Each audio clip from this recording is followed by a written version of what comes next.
Good evening, ladies and gentlemen, and welcome to the Informants with Raúl del Rio. Tonight, we are going to discuss the issue of human trafficking. Over the last 2 months, the informants have investigated human trafficking.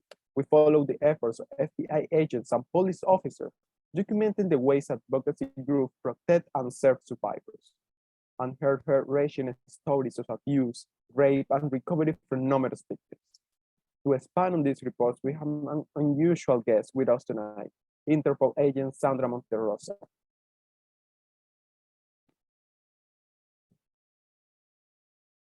Hello, Ms. Monterrosa. How are you doing tonight?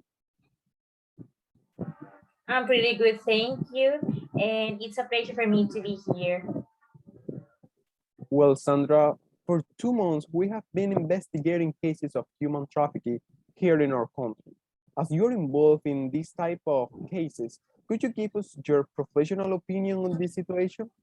But first of all, can you define human trafficking to us and how it is presented in the US? Of course, Raúl. Human trafficking can be understood as a trade of humans for forced labor, sexual slavery, or commercial sexual exploitation for the traffickers or others. This type of trafficking may encompass providing an spouse in the context of forced marriage or the extraction of organs or tissues, including forced surrogacy and ovary removal. Human trafficking is an alarming problem that continues to persist. Recently, the US has ranked again as one of the worst countries in the world for human trafficking. According to a recently released report by the State Department, the top 3 nations of origin for victims of human trafficking in 2018 were the United States, Venezuela, and China. That is quite interesting, Sandra. There are two usual suspects in the business of human trafficking. In the list you gave right now, who are Venezuela and China, information about this country has reached me through my extensive information network. Venezuela fell to tier 3 in 2014 after President Nicolas Maduro's rise to the authority in 2013. As trafficking and child sex tourism are prevalent, particularly among women lured from more impoverished regions to tourist hubs. Officials reported an increase in sex trafficking in the informal mining sector. According to the report, still the government did not report any investigations into human trafficking or any protection efforts for victims. As for China, it was downgraded to tier 3 after 3 years of the tier 2 watch list. Chinese officials responded by calling the assessment irresponsible. The report cited gaps in state law against human trafficking and ongoing state-sponsored forced labor, despite formal announcements that the practice had been stopped. According to the diplomats, demographic challenges created by countries' one-child policy have led Chinese men to find wives through sex trafficking. Don't you find intriguing how this happened only in communist countries like Venezuela and China? Well, it may be a coincidence because that is not a factor when it comes to high trafficking rate. After all, it can happen everywhere, like in Colombia or Brazil.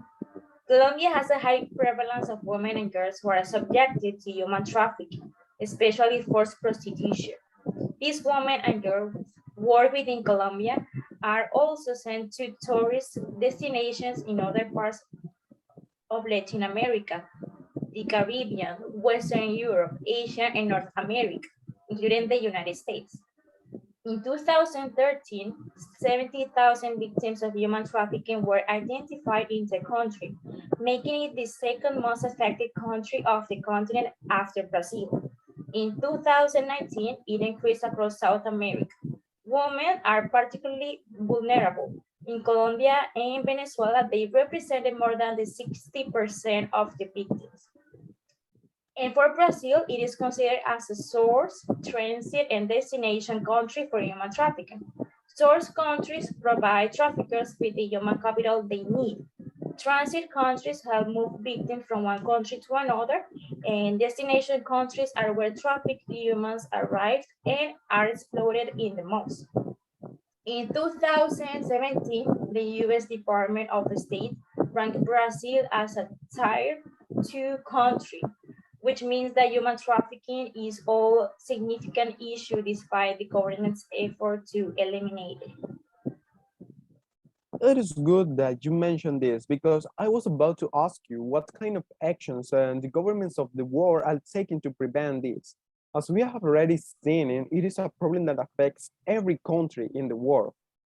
We cannot allow ourselves to marginalize the issue of trafficking, viewing it as something that can be ended with a few extra task forces or dedicated units. We need everyone to be aware of how it is affecting and what they can do to stop it. Yeah, Raúl, you're right. We are taking a look at our latest work on federal efforts to address human trafficking across the globe. In 2017, Departments of State and Labor and the U.S. Agency for International Development managed a total of 120 international counter-human trafficking projects across more than 40 different countries. The counter-trafficking projects have three goals. The first one is to prevent human trafficking through public awareness, outreach, education, and advocacy campaigns. The second one is to protect and assist victims by providing shelters as well as help, psychological, legal, and vocational services. And finally, the third one is to prosecute human trafficking by providing training and technical assistance for law enforcement officials, such as police, prosecutors, and judges. Wow, Sandra, this is totally new to me. How does this project work? Well, a state managed a short-term assistance project aimed at protecting human trafficking victims in emergency situations. The project provided shelter, food, counseling, and medical and legal services. Labor managed Labor managed a project with a goal to help bring local and national laws and policies into alignment with international labor standards. Agencies also address human trafficking concerns in projects focused on other issues. For example, the USAID included counter trafficking and counter child labor activities in its projects to help rebuild um, the Ghana's fishery industry through responsible practices. Well, Sandra, now looking at the issue from another point of view, according to the Council of Foreign Relations, forced labor is the most common form of human trafficking, affecting nearly 25 million people over worldwide. Production, please, can you share the screen? Look at this table. This category includes 16 million people working in private sector industry, such as domestic works, agriculture, and manufacturing, as well as individuals trapped in bonded labor, in which people are made to repay loans in inherited debts in exploitative situations. Forced labor also includes sex trafficking, in which individuals are made to perform non-consensual commercial sex acts, and state-imposed forced labor, in which governments compel individuals to work, often in the military and prisons or on national infrastructure projects. Ms. Monterrosa, my question is, where does this type of human trafficking take place? Okay, well, few industries, if any, are entirely immune from human trafficking, and any individual is likely only a few degrees of separation from someone working in an exploitation system. Approximately 40% of human trafficking victims work in the private sector, many linked to the supply chains or international business. Industries in which trafficking is common include agriculture, fishing, domestic work, sex work, construction, mining, and manufacturing and processing and packaging. Human trafficking is more prevalent in industries that are under-regulated, that rely on low skilled or unskilled labor, and in which competitions drive companies to seek cheaper solutions. Globalization has increased those pressures and brought them to more corners of the world.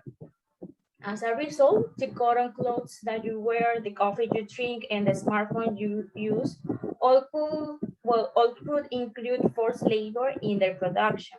And with oversight in global supply chains are often limited, it can be a little bit difficult for customers to tell which items are ethically produced. Wow, that's a tough thing to hear, Sandra. Sandra, where do we report these cases of trafficking if we happen to see or know about one? Yeah, that is a pretty important question.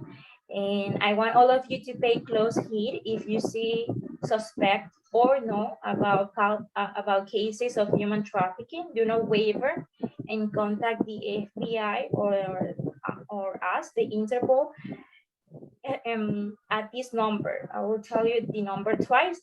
Is 1-202-616-90. Remember that it's 1-202-616-90. Thanks a million, Sandra. I hope that with this information, we could at least help to prevent this crime. It was a pleasure to have had you here. Thank you for having me in this program, and it was a pleasure for me to be here. Thank you. Well, now on to our next guest, but before that, we will go on to a commercial break.